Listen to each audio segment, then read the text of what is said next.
name's Beth Croft, and I just wanted to talk briefly about what it looks like to be faithful. There's a couple of things that I do every day. One of those, you'll be pleased to know, is brush my teeth. I also wash my face every day, and my absolute non-negotiable is having breakfast. I can't function unless I've eaten breakfast in the morning. But I wonder if you know anybody that does something for someone else every single day without fail. An old church pastor of mine his mum got quite ill. She was an elderly woman, widowed, so she was on her own, and he got into the habit of calling her every single day. Whether he had pulled a crazy shift at work, whether he'd got home really late, he'd always make time somewhere in the day to touch base with his mum and just check that she was okay.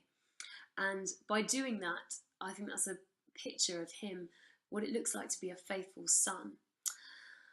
Another friend of mine brings his wife a cup of tea in bed every morning. And again, that's just regardless of whether they've had an argument the night before, regardless of how tired or stressed either of them are, he always brings her a cup of tea in the morning. He's a faithful husband. My mum and dad, I know for a fact that every morning they pray for me and for my two brothers. Regardless of whether we're making great choices in life, not so great choices in life, they'll always pray for us and intercede for us to God through their prayers. And each of those examples is like a pale glimpse of the faithfulness of God. Faithfulness of God is mentioned so many times in the Bible, I couldn't name them all. But one verse in particular that I love is Lamentations 3, verse 23, that says, "Your mercies are new every morning. Great is your faithfulness." And this is the God that every single morning causes the sun to rise for us. Every single morning, his mercies are also new. When we live in the grace of God, we can know that our slate is wiped clean, that our past doesn't dictate our future, because every morning his mercies are new. And we are called to be like God in every way. And one of the ways, obviously, we're called to be like him is by being faithful, by being a faithful brother, sister, boyfriend, girlfriend, by being a faithful daughter or son, maybe even by being a faithful member of our sports team, somebody that makes their life about someone else, chooses to serve other people regularly, someone that can be trusted and relied upon. And I think the ultimate way that we do this is by being faithful followers of Jesus. And that sounds like a big grand phrase, but in essence, that is basically choosing to live for Jesus each day. In its simplest form, it's not even about praying every day without fail and reading the Bible every day without fail. It's choosing him every day without fail.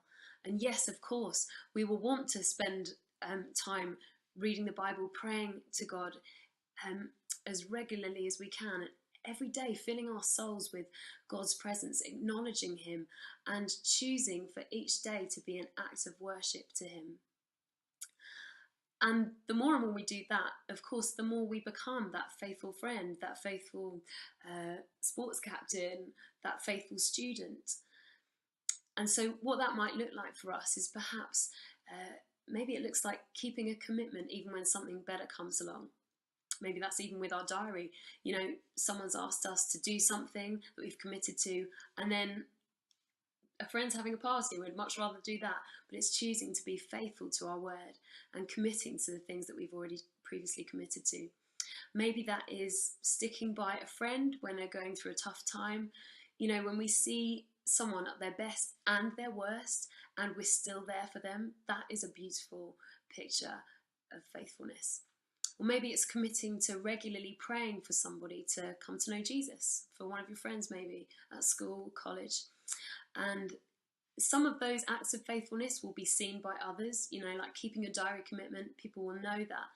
But other things won't be seen. They'll be done in the hidden place. You know, no one's going to know if you've prayed for them every single day for that past year to come to know Jesus. But there's a verse in Luke 16 that says, "Those who are faithful in little things will also be faithful in big things." So wherever you're at with this whole faithfulness thing, whatever step you're taking, there's no step too small, because as you are faithful in small things, you'll be faithful in the great things.